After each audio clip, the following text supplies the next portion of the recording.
सुबह उठकर क्या आप भी हर काम भागम भाग कर रही होती हैं? वक्त बहुत कम होता है और काम बहुत ज़्यादा।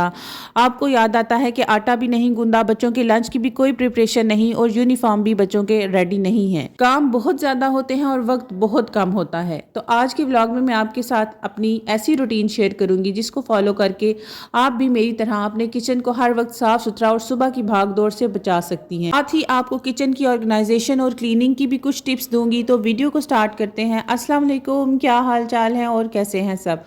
उम्मीद करती हूँ सब खैरियत से होंगे। अल्हम्दुलिल्लाह मैं भी ठीक ठाक हूँ। सबसे पहले तो मैं आप सबका बहुत ज़्यादा शुक्रिया अदा करूँगी कि आपने मेरी वीडियो पे की रिक्वेस्ट पे सब ने मुझे बताया कि आप कहाँ से वीडियो वॉच कर रहे हैं। उन सब का बहुत बहुत शुक्रिया जो मेरी वीडियो को वॉच भी जिन्होंने किया और मुझे कमेंट करके बताया भी कि हम कहाँ से वीडियो देख रहे हैं। अपनी शाम की रूटीन में ना कुछ ऐसी चीज़ें हैं जो आप शामिल कर लें तो आपकी लाइफ बड़ी आसान हो जाएगी। सबसे पहले तो आप ना अपनी फ्रिज खोल कर देख लिया करें कि क्या सुबह नाश्ते के लिए आटा मौजूद है, फ्रिज में आटा गूंदा हुआ पड़ा है, फिर तो ठीक है। अगर नहीं तो फ़ौरन से आटा निकालें और गूंद लें।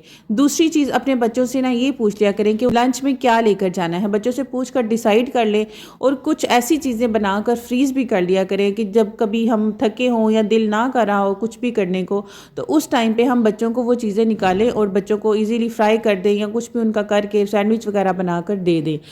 ये आटा गूंदना, बच्चों के लिए लंच वगैरह की प्रिपरेशंस करके रखना ना, ये ज़रूरी नहीं है कि रात को ही हम करें, क्योंकि रात में वाकई ही इंसान अपने पूरे दिन की भाग दौड़, और अगर आप तो एक वर्किंग वुमन है मेरी तरह, और तो फिर तो हम सारा दिन की हमारी जो भाग दौड़ होती है ना, उसके बाद वाकई ही में हिम्मत होती ही नहीं। तो मैं अपनी रूटीन को इस तरह से सेट करती हूँ कि जैसे ही मुझे थोड़ा सा भी टाइम मिले ना, तो मैं क्या करती हूँ कि मैंने जो भी काम करना है ना उसको कर लेती हूँ। आटा वगैरह गूंदने के बाद ना रात के बर्तन भी जो हैं वो लाजमी वॉश करके सोया करें। इससे सुबह एक तो आप जब आएंगी किचन में, क्योंकि हमारा दिन का बहुत सारा टाइम किचन में गुजरता है, हम अपने दिन की शुरुआत भी किचन में करती हैं और अपने दिन का अख्ताम भी किचन में ही करती हैं। तो अगर सुबह उठते साथ हमें किचन में ढेरों ढेर बर्तन सिंक में पड़े हुए नज़र आएंगे ना, तो फिर हमारा जो मूड है ना वो और ज़्यादा ख़राब हो जाता है। और जब फिर ये सारे काम भी करने वाले हों, जैसे आटा गूंदना है, बच्चों की लंच की भी प्रिपरेशन करनी पड़ जाती है ना, तो फिर तो समझे कि मौत ही वाजिब हो जाती है हम पर। इसके बाद तो हमारा कोई हाल ही नहीं रहता। तो इसलिए ना लाजमी से किचन में जितने भी आपके बर्तन हैं उनको वॉश कर लिया करें। एक ये कॉकरोचेस को दावत नहीं देते और आपका किचन भी साफ़ रहता है। ट्रस्ट मी, मैं जब से अपने घर पर आई हूँ मेरे घर में इतने कॉकरोच थे, इतने कॉकरोच थे, मैं कहती थी कि ये कॉकरोचेस मैं कैसे ख़त्म करूँगी। तो मैंने सिंपली अपनी इसी रूटीन को फॉलो किया है। अपने किचन को हर हर दिन रात को साफ़ करके सोती हूँ। मतलब कि मैं कॉकरोचेस के लिए एक चावल का दाना भी नहीं छोड़ती कि वो ना खा सकें और ना ही मेरे किचन को गंदा कर सके। और अब अल्हम्दुलिल्लाह मैं ये कह सकती हूँ कि मेरा किचन कॉकरोच फ्री है।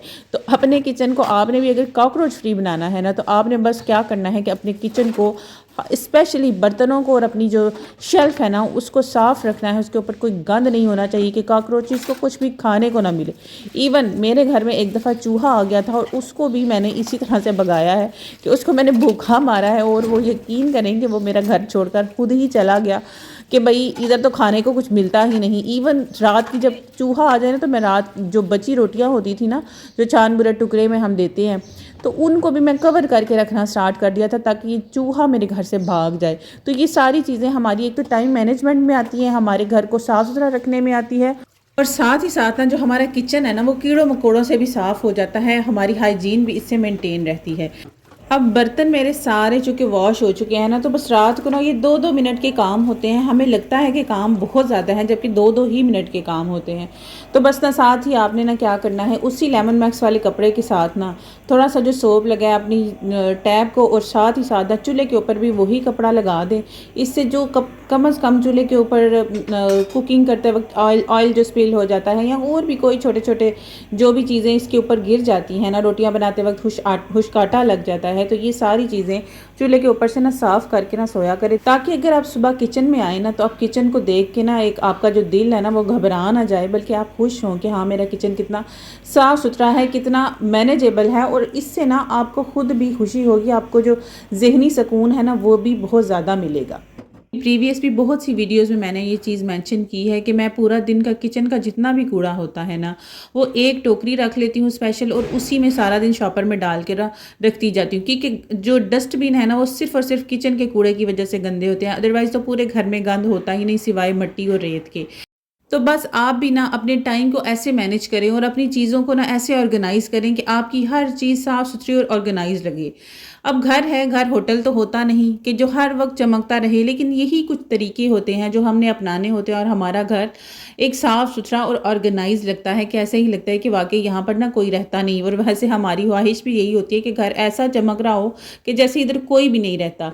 अब ये ना मैंने अपने किचन में ना एक न्यू एडिशन की थी लाइट की। मुझे ना बड़ा ही शौक था, और दराज़ वग़ैरह पे तो ऐसे ना एक्सपेंसिव ही थी, लेकिन मुझे अब ये सारी की सारी वायर पूरी इसकी इंस्टॉलमेंट्स के समेत मुझे ये सिर्फ 500 की मिली है, तो मुझे ना बड़ी खुशी हो रही थी किचन में लगा कर। और फिर मैं तो अब सारा काम ही इसको ऑन करके करती हूँ।